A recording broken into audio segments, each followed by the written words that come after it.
Clue the Storybook. Clue the Storybook from Paramount Pictures. Warning, inside this book is a baffling mystery. You can be a detective and looking for clues. Look very carefully and be sure to listen to the characters. Sometimes a villain is his own worst enemy. Can you find the clues to Clue?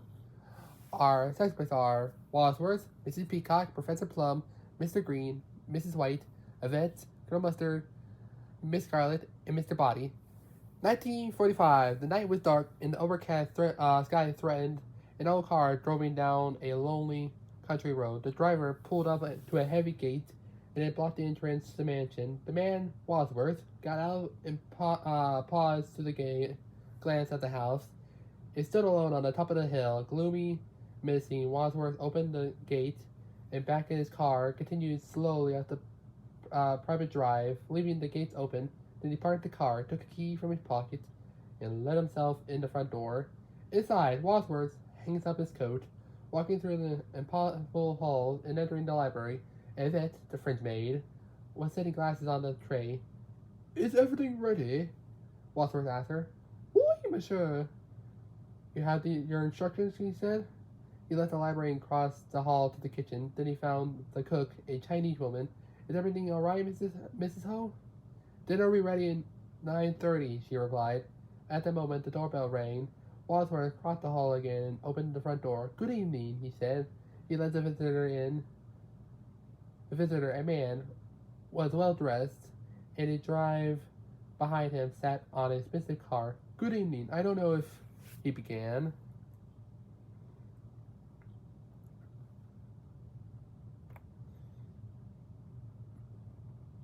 Yes, indeed, sir, Wadsworth broke in. You are expected, Colonel. The man looked reassurance. He stepped inside and Wadsworth closed the door. May I take your coat? Asked Wadsworth. It's Colonel Mustard, isn't it? No, that's not my name. I'm Colonel. Wadsworth stepped in. Forgive me, but then you must use a person, a false name. The man looked suspicious. Who are you? I'm Wadsworth, sir, the butler. Wadsworth led Colonel Mustard into the library. And Yvette, said Wadsworth, would you attend to the Colonel, please? The doorbell rang again. This time a pale woman dressed in all black was standing on the steps, holding a letter. Do come in, madam. You are expected, said Wadsworth. Do you know who I am? Asked the woman. Only that you are be known as Mrs. White. Yes, it says so in the letter, but why? Wadsworth didn't answer her, and he helped Mrs. White take off her coat and took her into the library. May I introduce you, Mrs. White? This is Yvette, the maid, he began. But apparently, Mrs. White and Yvette already are acquainted. They flinched and became very uncomfortable. I see you two know each other, said Wadsworth smoothly.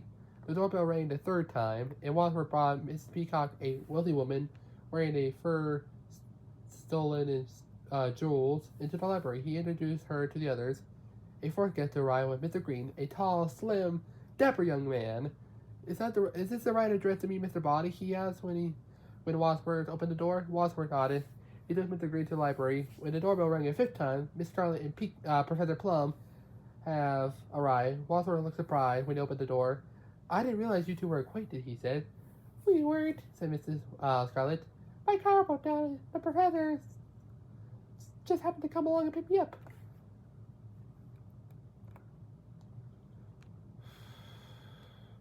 In the library, Wadsworth continued to introduce while Yvette served champagne to the guests. Of course, said Wadsworth. Each one of you have a false name. You must realize that nobody here is being addressed by his or her real name. At the moment, the cook strung a gong. Ah, dinner, said Wadsworth. He showed the guests to the dining room. They were greeted by the sight of an 8-table set for 7 people. The guests sat down, 3 on one side and 3 on the other. The place at the head of the table remained empty.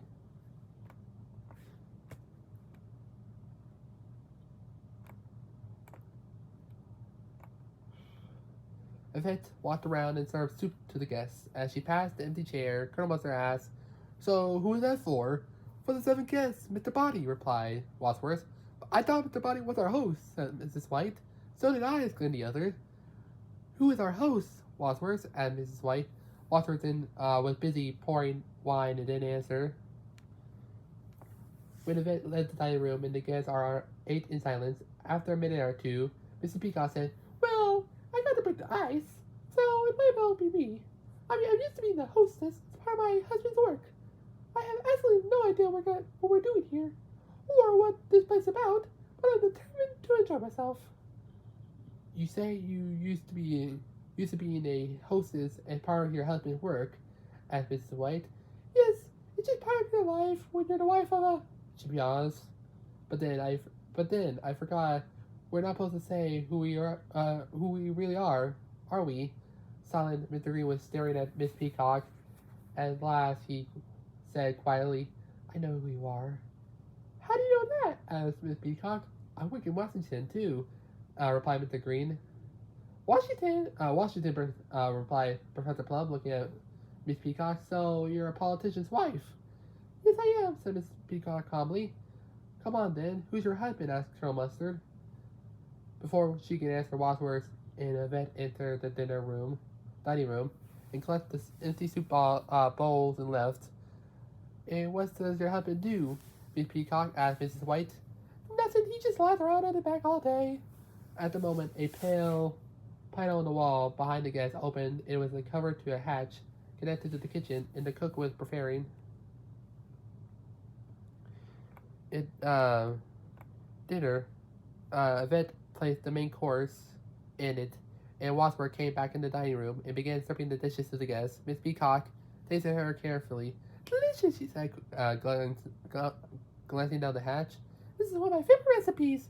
"I know, madam," said Wadsworth, stepping in front of the hatch. Miss Peacock glanced at him curiously. Then Mr. Green. "So what do you do in Washington, D.C., Mr. Green?" she asked. Mr. Green smiled and shook his head. "Well," said Mr. Peacock, huffily, if I weren't trying to keep the conversation going, we'll all be sitting here in embarrassed in silence." "Are you afraid of silence?" Professor Plum asked. "No, why?" "You seem to suffer from what we call pressure to speak." Who we?" asked Miss Scarlet. "Are you shrunk?" I know a little medicine." "You're a doctor?" asked Mrs. White. "I am, but I don't practice." "So what do you do?" "I work for the UNO, replied Professor Plum. "The United Nations Organization. What about you, Colonel Mustard? Are you a real colonel?" "That I am, sir." "I gotta mention that you also live in Washington, D.C., asked Miss Scarlet. Colonel Mustard paused with a fork full of food halfway in his mouth. "How did you know that?" "Have we met before, madam?" "I've certainly seen you before." Mr. Green smiled suddenly. "Miss Scarlet, does that mean you live there too?" "Sure do." He thought for a moment. "Does anyone here not live in Washington, D.C., or earn their living from the government one way or another?" The guests looked at each other. Colonel Mustard stood up. "Wadsworth, where's our host? Why have we been brought here?" Wadsworth smiled mysteriously just as the doorbell rang. A tremendous crash of thunder sounded as he answered the door. The man standing on the step with a rather ugly, almost evil, in one hand. He carried a small locked suitcase. Wadsworth seemed pleased to see him. "Ah, Mr. Body," he said. "You are eagerly awaited. I find that hard to believe. This is not your house, I take it?" "No, sir. This is on loan." Mr. Body entered, and Wadsworth hung up his hat and coat and umbrella. "Just one thing, Wadsworth," said Mr. Body told him. "Remember, I know who you really are."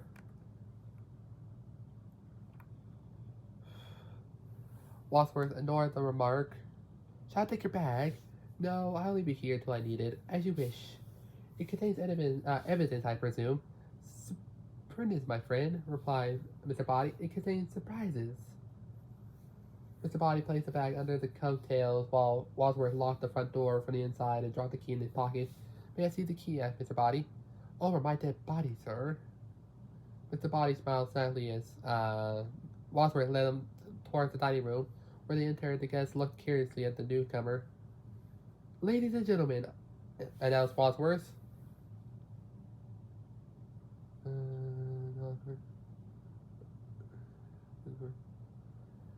May I present Mr. Body? He turned to the new guest. Do sit down, Mr. Body. The several guests stared at each other uncomfortably. Look, snap, Mr. Peacock at last. I determined to know what's going on. Well, replied Wadsworth, taking an envelope from his pocket. I believe we all received a letter. Mine says, I'll be your advantage to be present tonight. Mr. Body will bring to an end a centuries-long standing conflict and painful financial liberty. It is signed, a friend. Yes, said Mr. Green. I got a similar letter. So did we, said Miss Scarlet Plum. Mr. Body spoke up. I also received a letter. Yvette offered Mr. Body some food. He waved away. No thanks. Yvette, I'm not hungry. Mr. Green flashed a look at them. How do you know her name? Mr. Body smiled at Yvette. We know each other, don't we, dear? Yvette nodded. Forgive me my curiosity, Mr. Body, but did your letter say the same thing as ours? Asked Wadsworth. No, replied Mr. Body earnestly. I see. Can I interest you in any of the fruit or dessert? The guests shook their heads. They weren't hungry anymore. The guests shook. In that case, continued Wadsworth, may I suggest we adore to the study, at which point I believe our unknown host will resolve our interest. The guests rose and Wadsworth showed them into the study. They stopped and looked around. No one's here, exclaimed Mr. Green. Wadsworth ignored Mr. Green's observation. Please help yourselves to a coffee and brandy, and please be seated. He walked over to the desk, which a brown envelope popped up. The envelope was addressed to Wadsworth. Please open after dinner. Wadsworth picked it up while the guests were found seats. They said quietly as he opened it. He would draw a short piece of paper and skimmed it and put it back on the desk.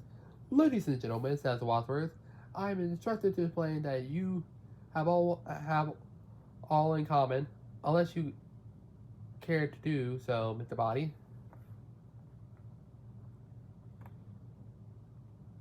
Mr. White stood up and suddenly faced Mr. Body. Who are you? She demanded.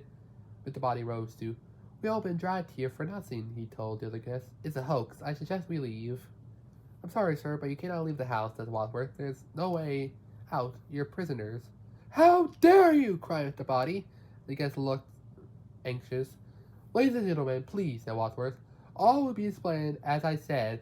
You have all one thing in common. You have been blackmailed. You have been paying money to someone who threatened to expose something you're trying to keep secret. And none of you know who blackmailing you, do you? No one said a word. Wadsworth nodded to the vet, who left the room. Professor Plum, Wadsworth began. You were once a professor of psychology. Yes, but now I work at the United Nations. Your license to practice has been taken away, correct? Miss Scarlet looked very interested. Why? What did he do? Wadsworth cleared his throat. He began having an affair with his patients. How disgusting! Exclaimed Miss Peacock. Wadsworth turned to her. Are you making moral judgments, Miss Peacock? You took bribes from people and guaranteed them that your husband, the senator, would do favors for them. No, that's a vicious lie. And yet, says Wadsworth smoothly, you've been paying blackmail for over a year now to keep the story out of the papers. I'm willing to believe you, Mr. Peacock. Oh, wait, sorry. I'm willing to believe you, Miss Peacock, said White. I'm also being blackmailed for something I didn't do. Me too, said Mr. Green. And me, said Colonel Mustard. Miss Scarlet said, Miss Scarlet smiled, but not me. What did you do, Professor Plum asked her. Well, to be perfectly frank, I ran a specialized telephone service that provided a gentleman with the company of a young lady for a short while, and his core service, you might say. How did you know that? Colonel Mustard worked in Washington, Mr. Green asked her. Is he one of your clients? Certainly not, said the Colonel. I was asking Miss Scarlet, said Mr. Green. Colonel Mustard turned to Miss Scarlet. Tell him it's not true. It's not true. Is it true? Asked Professor Plum. No, that's not true. Ah, so it is true, cried Mr. Green. A double negative, exclaimed Wadsworth. Negative, repeated Colonel Mustard, horrified. You mean you had the photographs? Miss Scarlet nodded. That sounds like a confession to me, said Wadsworth. In fact, The double negative have led to the positive. I'm afraid you're giving away yourself, sir, he said to Colonel Mustard. But put in Professor Plum. I don't see what's so terrible about Colonel Mustard using his core service. Even Miss Scarlet is core service. Mustard used his car service. Oh, well, said Wadsworth. Considering the brown envelope he held in the sensitive security post in Panama, and Colonel, he went on to change the subject. You drive a very expensive car for someone who only lived on a colonel pay. I inherited my money, the colonel said tightly. During the war when I was losing my parents and dying is perfectly legal, isn't it? Sometimes yes, replied Wadsworth. Miss White, you have been paying our friend, the blackmailer, ever since your husband died under, shall we say, mysterious circumstances? Miss Scarlet burst out laughing. So that's why he lied on the back all day in his coffin. I didn't kill him, said Mrs. White. Then why are you paying the blackmailer? Asked Colonel Mustard. Because I don't want to be a scandal. What did your husband do for a living? Miss Scarlet asked. He was a scientist, nuclear physicist. Mr. Green coughed. He stood up nervously.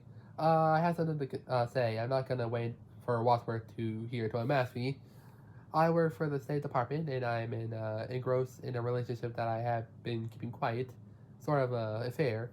I feel no guilty about this. If anyone found out about it, I could lose my job. Well, said Professor Plum, let's just leave Mr. Body. Everybody turn to Mr. Body. What's your little secret, asked Miss Scarlet. He's secret, replied Wadsworth. Oh, I thought you realized he's the one who blackmailed you all. Crash. Thunder roared. A flash lightning loomed the study. You! Cried Colonel Mustard. He ran at Mr. Body, who got on his feet hastily.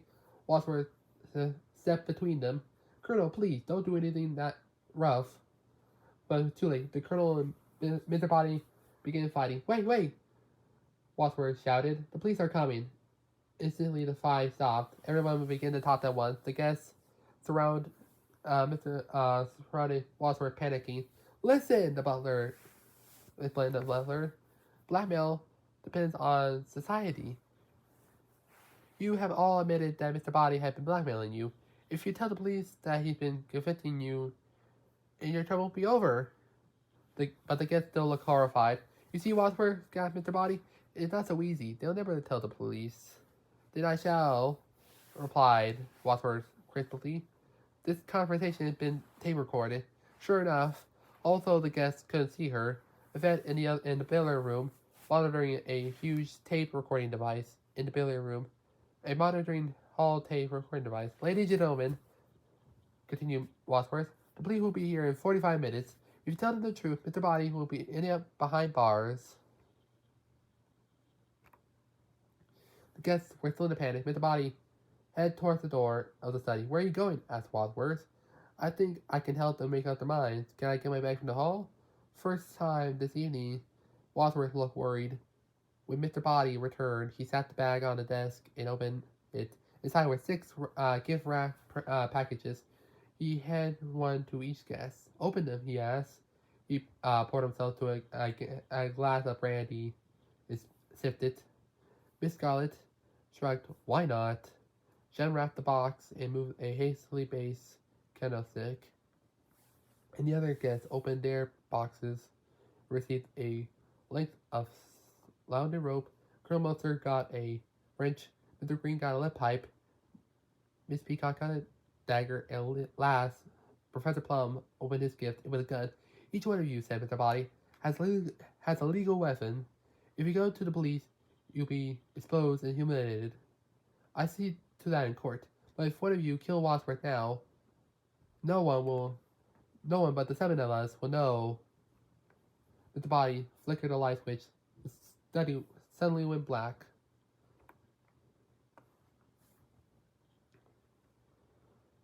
Then there was thunder, gasp, screaming, then a gunshot and the sound of broken glass when the light switch was on again.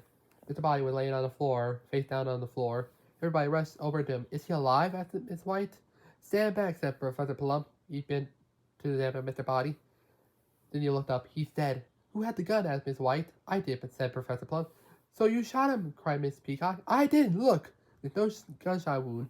Someone tried to grab the gun in the dark and it went off. The bullet broke on the face on the middle. So he did he die? Asked Mr. Green. One of us must have killed him, said Mrs. White.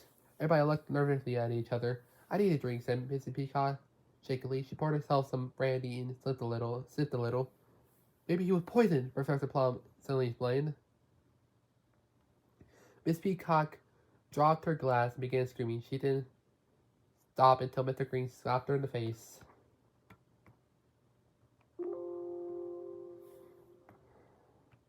Slapped her in the face. And at this moment, other scream came from another room. The guests in Wadsworth rushed into the hall, screaming, seeming to become from the billiard room. Colonel Mustard tried the handle, but the door was locked. Open the door, he ordered. Evan opened the door, and everybody ran in. You're alive, says Wadsworth.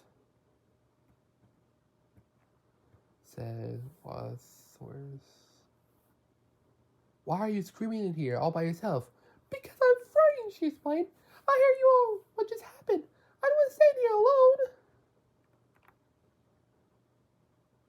Why don't you come back to the study with us? Suggested Miss Carlin kindly. Yvette nodded. She switched off the recording equipment. The guests, Wadsworth and Yvette, returned to the study. Mr. Body was still laying on the floor. Everybody stared at him. So there's no incident of how he died? Asked Mr. Green. No, replied the professor. Suddenly Wadsworth sank in his chair and put his head in his hands. This is terrible, he moaned.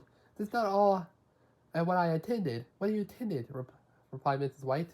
So you're not the butler? Asked Miss Scarlet. I'm not the butler, Wadsworth answered. I am a butler, in fact. I was his butler, he pointed at Mr. Body. I invited you here, he confessed. I wrote in the letter, it was all my idea. Please sit down. Better explain.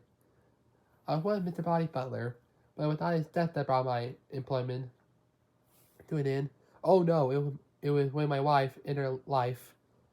Wadsworth glanced at the guest, who was sitting patiently, listening carefully. She was too being blackmailed by Mr. Body. He hated my wife for the same reason he hated all of you. He believed that you were thoughting on Americans. But this is ridiculous, said Mr. Green quietly. If he's such a psychopath American, why didn't he report us to the authorities? Because he decided to use this information to make a little money. Free empire. What could be more American than that? And what's your role in this, Professor Plum? Asked Wadsworth. I was a victim too, he replied. But because my wife was Mr. Body's, began blackmailing her, but we had no money, so we ended up working for him for nothing. We were slaves. When my wife couldn't stand it any longer, she killed herself. I decided to put Mr. Body behind bars, so I gathered us today to confront Mr. Body with his crimes and get him to confess and turn over to the police. So, Professor Plum, everything's explained. Nothing's explained, replied Mrs. Scarlet. We still don't know who the murderer is. And said Wadsworth, we might find out in the next 40 minutes before the police arrive. Maybe, Professor Plum, suggested Mr. Plum. It wasn't us. Who else is in the house? Only the cook, replied Wadsworth, and Yvette. The cook, everyone cried. They rushed in the kitchen and came to the stove. There was no cook. She's not here, said Mr. Green. Just then, a cupboard door next to him creaked open. The cook fell face first into Mr. Green's arms. A dagger had been plunged in their back. Ah! Screamed Mrs. Scarlet. Help me, somebody, said Mr. Green, struggling with the cook. The girls helped lower her to the floor. Who would want to kill the cook? Asked Mr. Green. Yeah, the dinner wasn't that bad, added Miss Scarlet. The colonel faced the other guests. Who had the dagger? He asked. It was you, Miss Peacock, wasn't it? Miss Peacock looked frightened. Yes, but I put it down. Where? Asked the professor. In the study. When? I don't know. It could be anyone had picked it up. Silence. Well, said Wadsworth, I suggest we move Body's cook. The cook body. Wadsworth, Professor Plum, the colonel, and Mr. Green carried the cook back into the study. Look, cried Professor Plum, when they arrived, reached the doorway. Everybody gasped, dropping the cook. Mr. Body was gone. Maybe he wasn't dead, said Mr. White. He was, Professor Plum insisted. Well, where is he? Asked Miss Charlotte. Better look for him, Walker said grimly. Everybody searched the study, and they found nothing. He could have been dead, Mr. Green said at last. Professor Plum looked mystified. He was, at least I thought he was. Professor Plum, wait. Well, we gotta find out, said Wadsworth. The police will be here in, he checked his watch, 35 minutes. Now we have 2 corpses. Excuse me, Miss Peacock said. Is there a lady room in the hall? Oui, madam, replied Yvette. It's to your right. Miss Peacock left the room. The others returned to the mystery of Mr. Body's body. Suddenly, they heard a scream. They ran into the hall and found Miss Peacock struggling with Mr. Body's body. There's blood all over both of them. He's attacking her, cried Mr. Green. He and Wadsworth pulled Mr. Body off Peacock. And they saw that he was dead. His head had been blasted in. He fell out of the bathroom when I opened the door, explained Miss Peacock shakily. Wadsworth examined the body. He's certainly dead now. Why would anyone want to kill him twice? Unless he wasn't dead before, Mr. Green reminded the others. What's the difference? Shouted Professor Plum. What's the difference? We're trying to find out who killed him. And with where and with what? Walker shouted back. At the moment, the brass candlestick fell off the top of the bathroom, and the door had been balanced and hit Wadsworth on the head. He collapsed in a heap. Outside the mansion rained a fallen heavy. A car drove along the winded road near the gates of the house. The driver was going too fast. He reached around the corner and skid off the road. In the house, Wadsworth came to. He rubbed the bump on his head generally, and he instructed the guests to move both of the bodies into the sofa in the study. When they were finished, they stood back panting from the work. Now, said Colonel Mustard, who had access to the candlestick? All of us, replied Miss Scarlet. It was given to you, Miss White pointed out. Yes, but I dropped it when the light went out. Anyone could have picked it up. Wadsworth surveyed the other weapons that were lying around. Let's put them in the cupboard and locked it, he said. The others agreed that was a good idea, and they helped Wadsworth put the weapons away. Then Wadsworth dropped the key in his pocket. Why are you doing that, asked Mr. Green. Keep it safe, obviously. But that means you can open the cupboard whenever you want. Well, said Wadsworth, we could throw away. He walked briskly out the study. The guest and Yvette followed him into the hall. Wadsworth out the front door, flung it open, and found himself face to face with a man. The driver, whose car had ran out the road. He stared uncomfortably at the crowd of people in the doorway. I'm sorry, he said. I didn't mean to disturb the whole household, but my car broke down, and I wonder if I can use your phone. Just a moment, please, said Wadsworth. He turned to the guest. What should we do? He whispered. Everybody spoke at once. How can we say no? We gotta let him in. All right, said Wadsworth finally. Okay, he turned back to the motorist. Very well, sir. Please come in.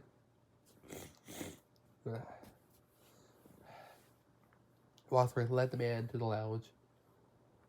When you made your call, he went on, perhaps she could be good enough to wait here. Certainly. Wadsworth left the lounge and bumped into Colonel Mustard, who was hiding in the hall just outside. The colonel frantically. Wadsworth nodded. When he realized when the colonel was suggesting, then he silently locked the door in the lounge, leaving the key in the lock. Now, said Colonel Mustard, get back to business. Where's the key to the cupboard? No, and the weapons. Yvette and the guests crowded around. You still wish me to throw it away? Asked Wadsworth. Yes, everybody replied. Very well. Wadsworth opened the front door and took the key from his pocket and hurled it into the dark of the night.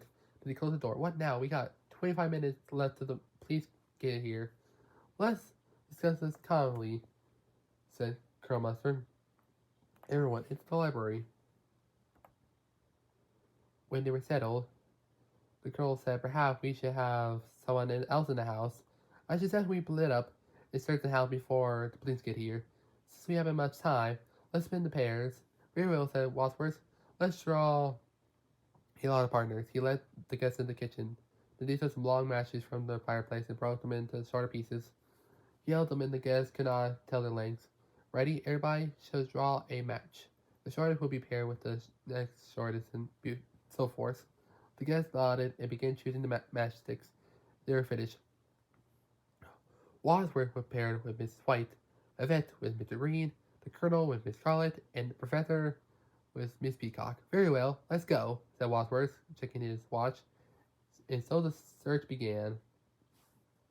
While the guest was investigating the house, another investigation was concealing outside. A patrol car had pulled up to the motorist's abandoned car. A police officer was looking at it physically. In the hall, inside the big house, a mysterious gloved hand removed the key from the lock in the lounge room. In the study, the same gloved hand reached for the envelope addressed to Wadsworth. It pulled out the papers that were tucked inside.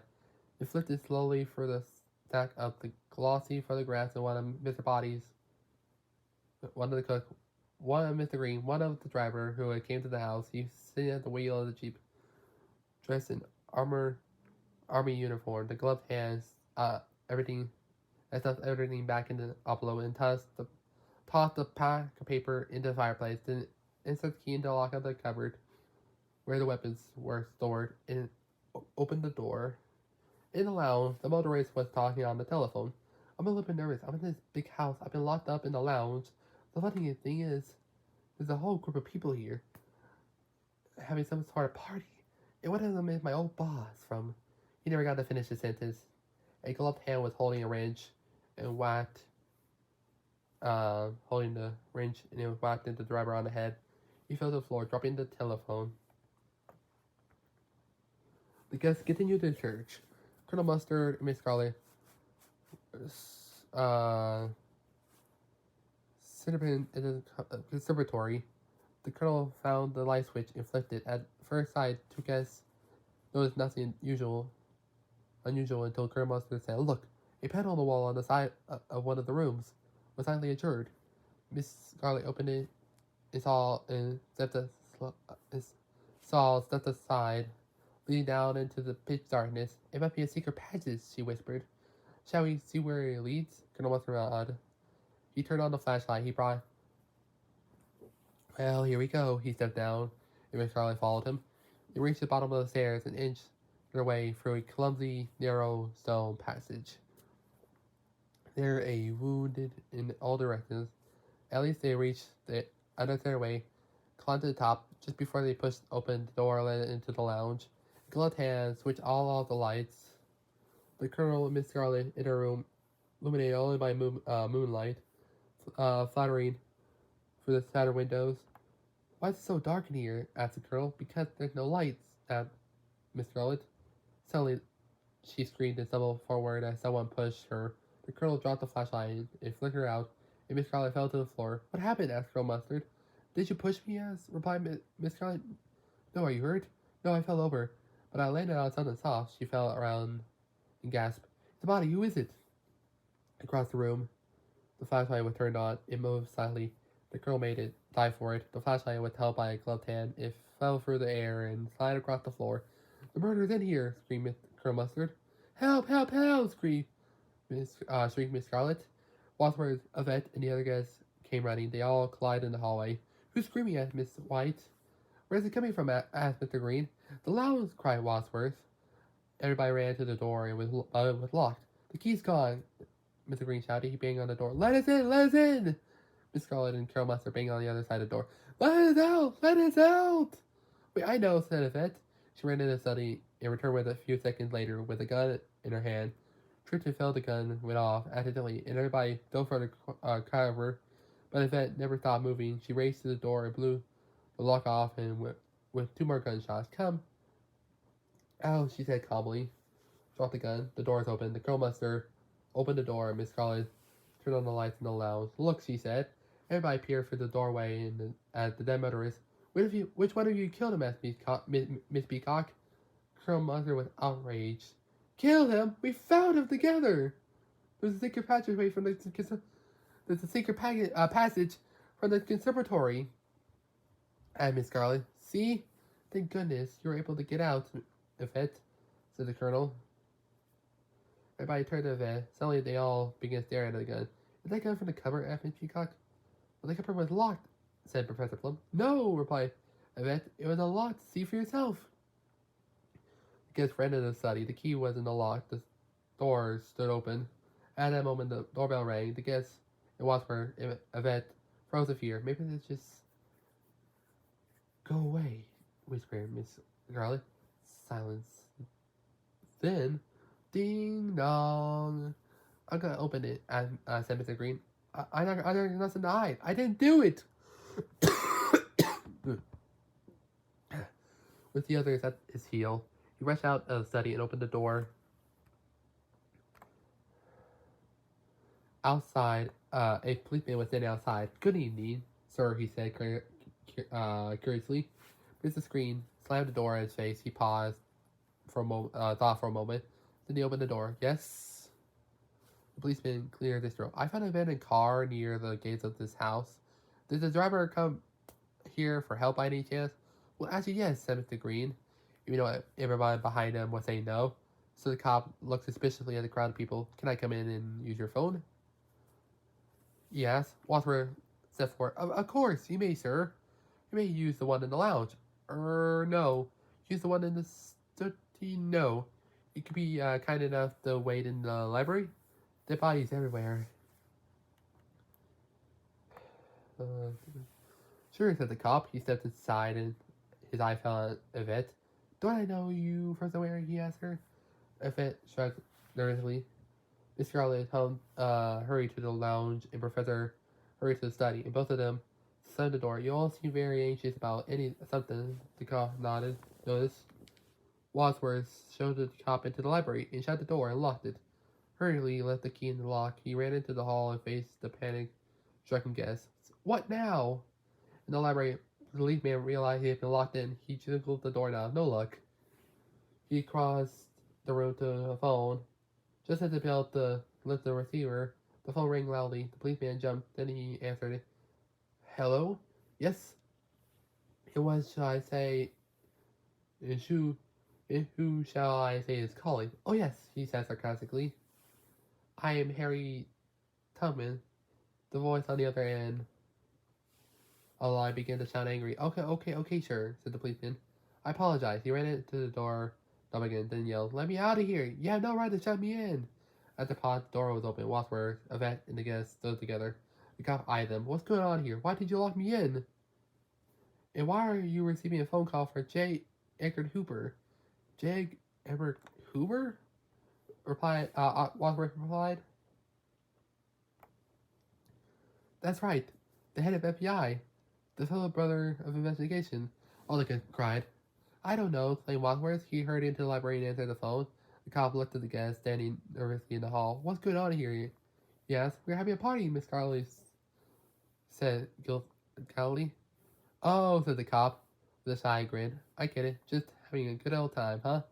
That's right, said Colonel Mustard, looking nervous, generally relieved. Wadsworth hung up the phone and ran to the others. The policeman asked, may I use the phone now? Certainly, said Wadsworth. Using the handing him in the back in the library, he locked the policeman for the second time and leave the key in the lock. All right, said grimly. We have to finish our search. Everybody broke into the pairs and scattered for the house. This time, Colonel Mustard and Miss Scarlet headed for the kitchen. They opened the cupboard, and the cupboard was under, and they looked under the tables and chairs. At last, the colonel gently opened the door cupboard from which the cook had fallen, seemed to lead to a large broom closet. The colonel stepped inside, and the black wall moved and opened. Another secret package. I don't believe it, said Miss Scarlet, running over to investigate. Where did this one go? Let's find out, replied the colonel. So Miss Scarlet and the colonel creeped down another flight of stairs through the dark tunnel. In the second flight of stairs, they emerged into the study, but there's nothing to be seen in there. Let's try the ballroom, suggested the colonel. In the kitchen, a gloved hand reached towards the switch box that controls the electricity in the mansion and pulled a big red lever labeled power. The house would plunge into darkness. All electricity was shut down, In another part of the house, Yvette suddenly separated herself from her partner, Mr. Green. Then she slipped into the ballroom. Hello? Hello? Are you here? She replied. She called softly. A whispered voice answered her. Yes. What's going on? Come in, said the voice. Shut the door. Yvette did so she couldn't see a thing. Did the cop recognize your face? The voice continued. Yvette forgot her phony French accent. He must have known. He knows me just as well, just like you do. It's just like Yvette stopped speaking with the rope around her neck and her eyes widened with horror. It's you! She cried. Suddenly cried. Then her last words. Those were her last words. The rope jerked tight. Yvette slid to the floor. In the library, the policemen were finally making his phone call. There's something funny going on here, he said. He was saying, I had a feeling I'm in danger. You know that big house on the top of the policeman conversation was kind of short and the lead pipe held by a gloved hand smashed down on his head. Outside, a beat-up car was driving slowly towards the winding road. It passed the motorist's abandoned car. It drove through the gates to the main mansion and continued up to the drive. A attractive young woman dressed in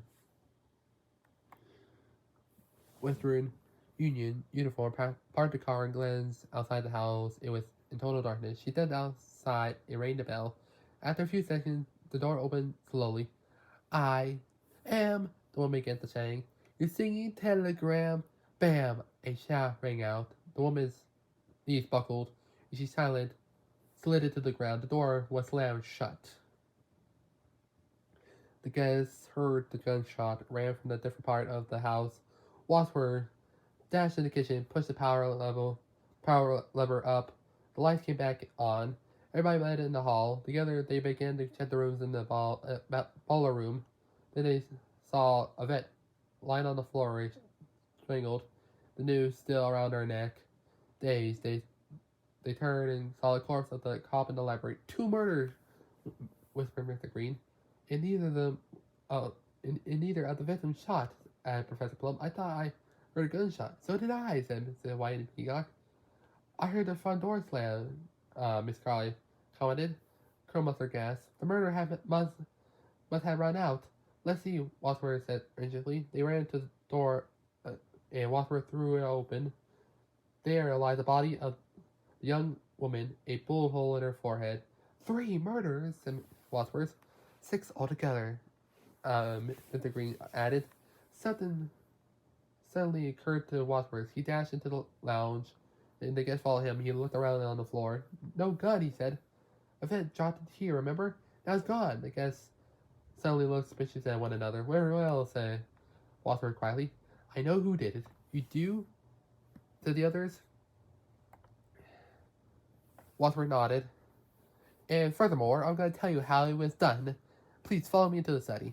It'll be necessary to recall some of the events of the evening. And by truth in the after Wadsworth in the study, the butler pointed to the spot where Mr. Body had first failed. This is where he laid, he said. Apparently he's dead. He was dead, Professor Plum spoke up. I examined him. Then why would Mr. Body bashed on the head with a candlestick a few minutes later? How should I know? So you made a mistake, said Miss Peacock. I did not. If you did make a mistake, said Wadsworth, then why are you lying? To which looked very bad for you. All right, I made a mistake. Right, said Wadsworth. But, if so, why Mr. Body would pretend to be dead? It could only be because he realized his scheme had misfired and the gunshot was intended to kill him, not me. So, added the professor, whoever grabbed the gun from me in the dark was trying to kill him. Now, Wadsworth continued, on to the next thing. Do you remember when Yvette was screaming in the billiard room? The guest nodded.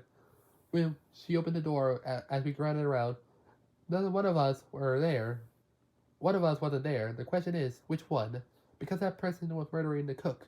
Then, do you know which one it was? Asked Mr. Green. I do, and I know how it was done.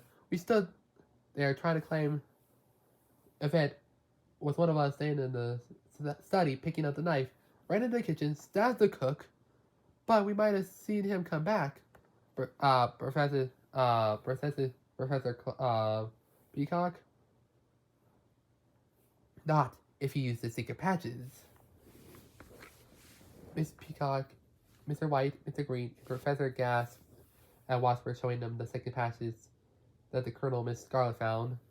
How did you know about this, Colonel Mustard's business? As Colonel Mustard suspiciously, this house belonged to a friend of mine. I know it all along. So you could be the murderer, exclaimed Mr. Green. Don't be ridiculous. If I were the murderer, why would I be showing you how I had done it? Well, who else should have known about the secret passage?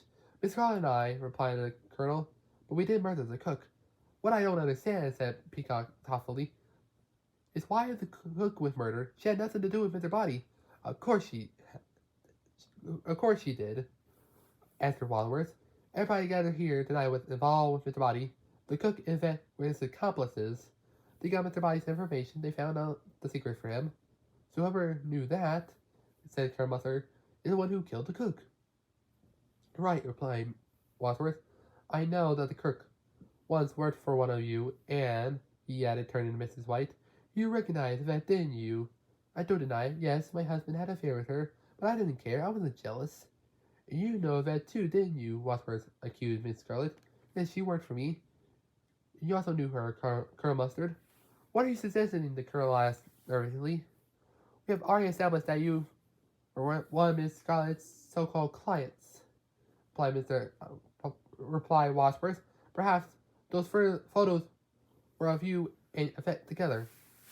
But who killed Mr. Body? Asked the Colonel, changing the subject.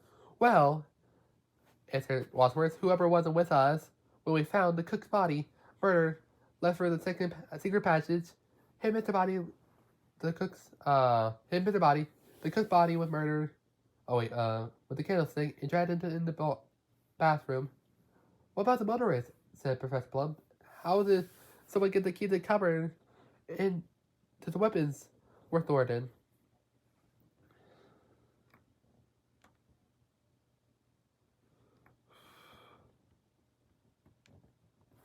Easily.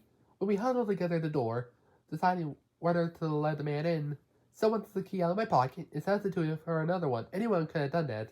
Wait a minute, cried Mr. Green. Maybe there was some kind of government link between Yvette, Mr. White's husband, and Colonel Mustard. Miss White was Mr. White was a nuclear physicist. What's your top secret job, Colonel? Asked Professor Plum. Wadsworth answered for him. He was working on the next fusion bomb. You're not supposed to know that, gasped Colonel Mustard. Oh, but I begin to see, said Miss White slowly. Let's consider the remaining murders. Wadsworth went on, back to the motorist. It certainly was bad luck that he arrived just then, said the professor. It wasn't luck. I invited him, replied Wadsworth. You did? The guest cried. Of course, he knew about Mr. Body. Colonel Mustard cleared his throat. He was my driver during the war. He knew that I was a war profiteer. I made illegal money from the war. That's how I got all my money. He must have gotten information to Mr. Body, and the policeman asked Miss Peacock. He was from Washington, Miss Scarlet. I bribed him once a week so he could let me carry on with my business. Mr. Body found out somehow, and what about the sinking telegram girl? Asked Mr. Green, now terrified. Professor Plum looked down sadly. She was what my patient was. I had an affair with her. Mr. Body had found that out too. So, said Wadsworth. Now you all know why the victim died. However, whoever killed Mr. Body wanted his accomplice dead. But he didn't know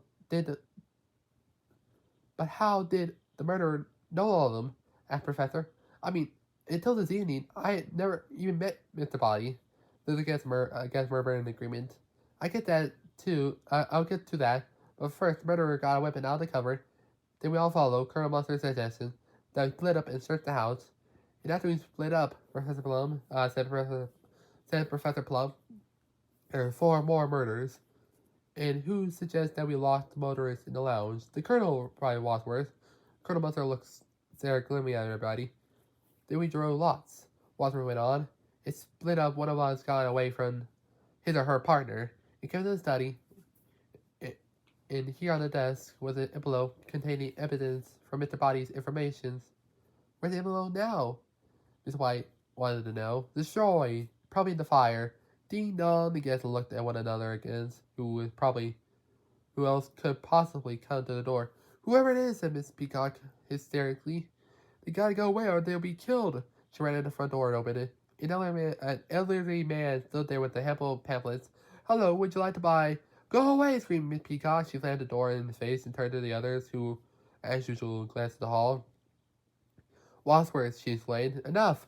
I demand you to tell us the truth, now! Very well, replied the butler, as you wish. Wadsworth knew who the murderer is. Do you? If you want to figure out who recognized the cook, continue reading below. If you want to figure out who worked for the FBI, turn to page 55. If you think the butler did it, turn to page 57. To figure out who've been working together all along, turn to page 60. Indian 1. Wadsworth glared at Miss Peacock. The murderer, he announced, is you. Me? Yes, you murdered them all. You were missing when the cook and Mr. Body was murdered. The cook used to be your cook. Remember your fatal mistake at dinner? You said we were eating one of your favorite recipes. A monkey's brain is not a common dish. Mr. Green turned green. Is that what we ate? But why would I have murdered the others? Asked Miss Peacock. Why, in case Mr. Body had told him about you, too.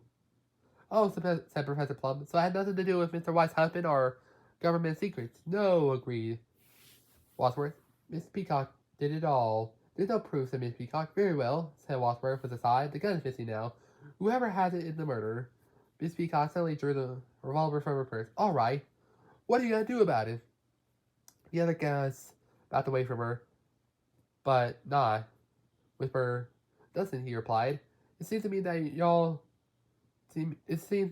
you had done a great public service. Getting rid of this blackmailer and his accomplices.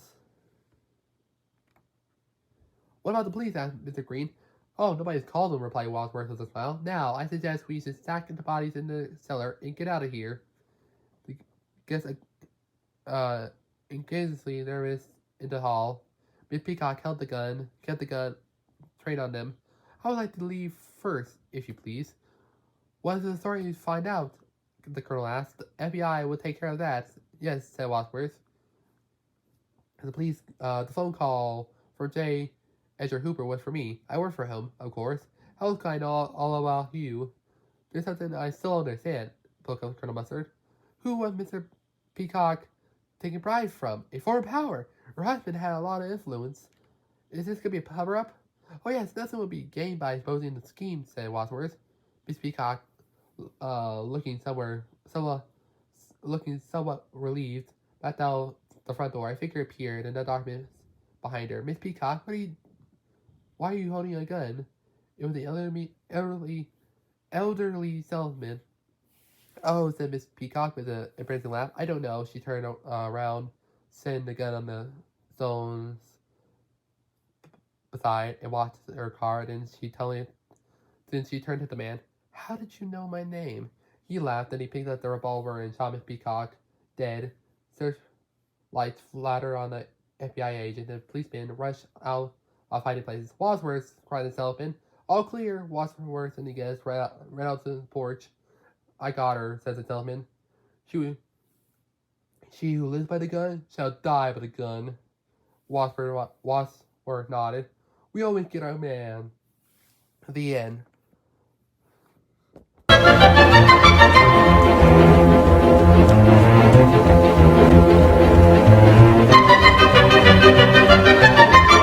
Alright, said Wadsworth. Let's consider the murders one by one.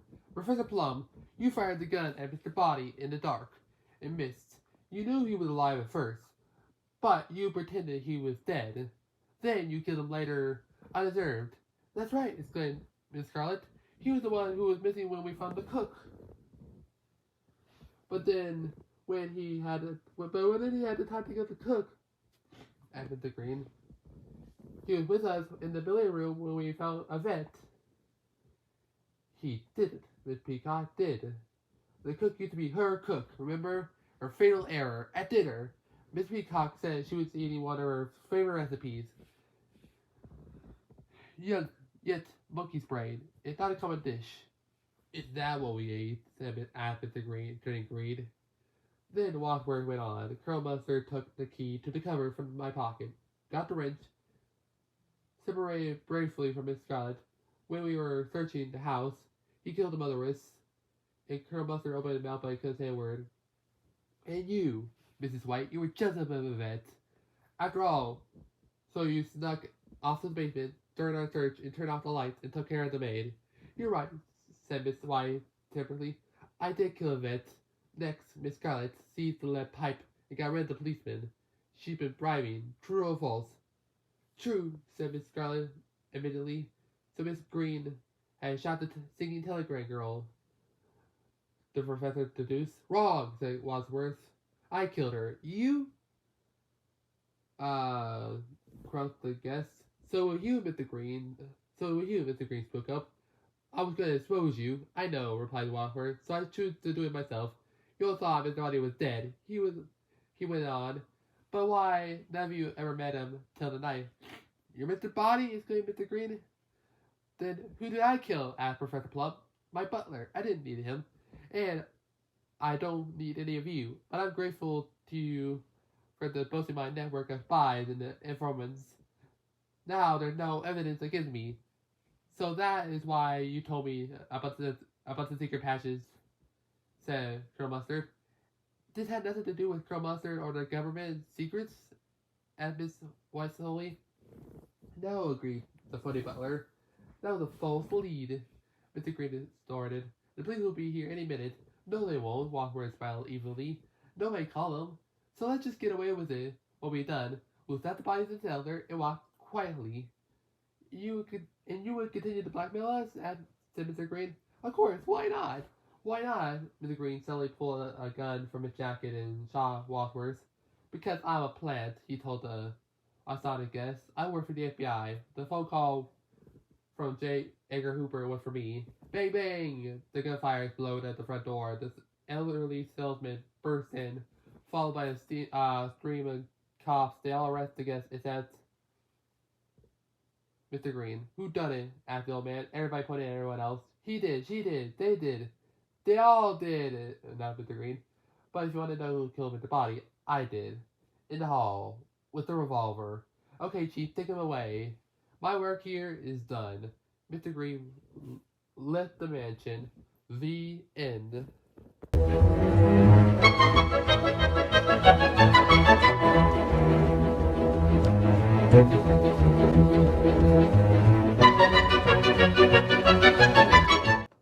I'll tell you who did it, said Wadsworth. We have 2 murders on our hands. Miss Peacock and Professor Plum working together. Just a minute, said the professor. Wadsworth, listen to someone else for a change. The professor looked at the guest. You've been listening to him all evening. Now listen to me. The killer is Wadsworth. He knew about the secret passage, and now the gun is missing. Right? Everyone, empty out your pockets and purses. Whoever has the gun, shot the singing telegram girl. Wadsworth suddenly drew his gun. Very clever, Professor. Professor Plum looked grave. Wadsworth killed all of them. He brought us here. He knew all of us, about all of us. He knew Mr. Body and the victims, and he had the key to the cupboard with the weapons. But how could he have killed the cook? Asked Colonel Mustard. He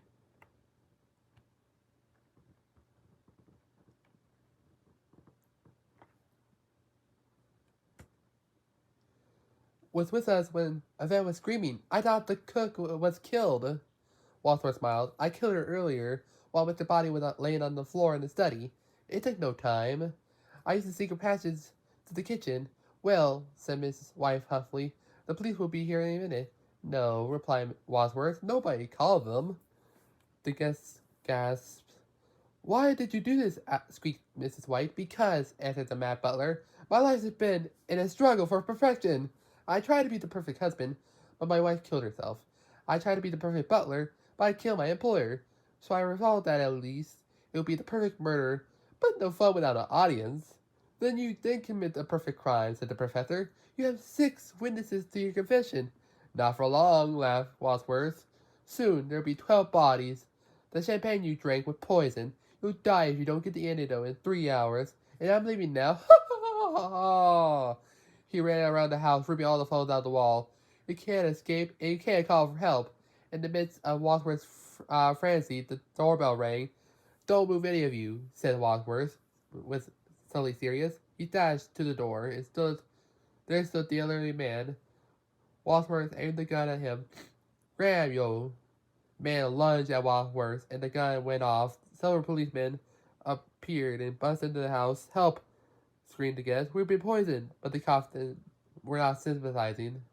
Hands up, one ordered, backing the guests up against the wall and frisking them. The other cops searched the house and found the 6 dead bodies. Meanwhile, the other man had dragged Wadsworth into the hall and was holding him by vice-like grip. Who are you? Asked Wadsworth. The FBI, replied the man. Who is responsible for these murders? He is, cried the guest, pointing at Wadsworth. It's true, said Wadsworth. It was a perfect murder. Let me show you how I did. The old man relaxed his grip on Wadsworth, and Wadsworth fled out the front door, slamming it, took a key from the pocket, and locked everybody inside. He raced down the front steps into the nearest police car and zoomed off. But he hadn't gotten far when... Grrrr. 3 police dogs lunged at Wadsworth from the back seat. As the guests watched from the window of the house, the car and Wadsworth veered off the driveway and crashed to a halt. The end.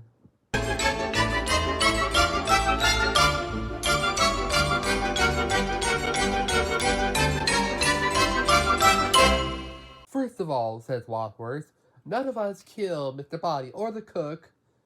Yvette took care of them. Yvette? Asked the guest. Yes, the one person who wasn't with us in the study. She's been in the ballroom, listening to our conversation while we were examining Mr. Body's. She crept into the study, grabbed the dagger, ran to the kitchen, and killed the cook. We didn't hear her scream because Miss Peacock was screaming about the poisoned brandy. Then Yvette ran to the billiard room, screaming. We all ran to her. A few minutes later, we ran to the kitchen. Yvette returned to the study for a moment, saw that Mr. Body was still alive, shoved him to death over the head, and dragged him to the bathroom. Why? Asked the professor. Because, said Wadsworth threateningly, she was acting under orders from the person who later killed Yvette. Who? Her employer, Miss Scarlet. It's a lie, exclaimed Miss Scarlet. Is it? You used her like you always use her. Didn't you kill the motorist while we were searching the house? Yvette told you about the secret passage, and after you switched off their electricity, it was easy for you to kill Yvette and the cop and the girl at the door, whom you recognized from the photograph, and you picked up the gun where Yvette had dropped it and shot the girl. I prove you're a murderer. Everyone, empty out your pockets and purses. The guest did so, and Miss Scarlet produced the missing gun. The guest backed away from her. But why did you kill everyone else? Asked Mr. Green. No one mind your escort serving that much. Miss Scarlet looked smug. I don't think you know my real business. My real business is secrets. An event with my informer. I knew about Colonel Mustard's fusion bomb and Mr. White's scientific project. So it is political, Mr. Green exclaimed. You're a communist. No, laughed Scarlet. I'm a communist. I sell my secrets. But now we can expose you, said Professor Plum.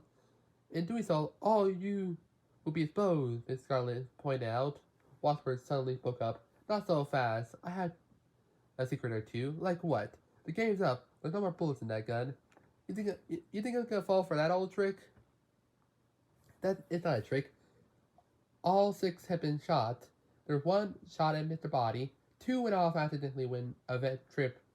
2 more went a shot at the lounge door, and 1 was shot at the singing telegram girl. 1 plus 2 plus. No, there was only 1 blown off accidentally. There are 5 altogether. 1 plus 1 plus 2 plus 1. There was 1 bullet left in here, and guess who's gonna get it? At that moment, the doorbell rang. Wadsworth grabbed Scarlet, FBI agents, and the cops burst into the house, guns drawn. Wadsworth watched as they spread out and searched the rooms. Where's the chief? He asked one of the agents. The elderly salesman threw through the door. Ah, Wadsworth, well done, he said. Wadsworth exclaimed the gun. As I was trying to tell you, you all 3, there are no bullets left. He raised the gun and pulled the trigger. Bam! said Wadsworth, as the chief fastened his handcuffs on Miss Scarlet. 1 plus 2 plus... The end.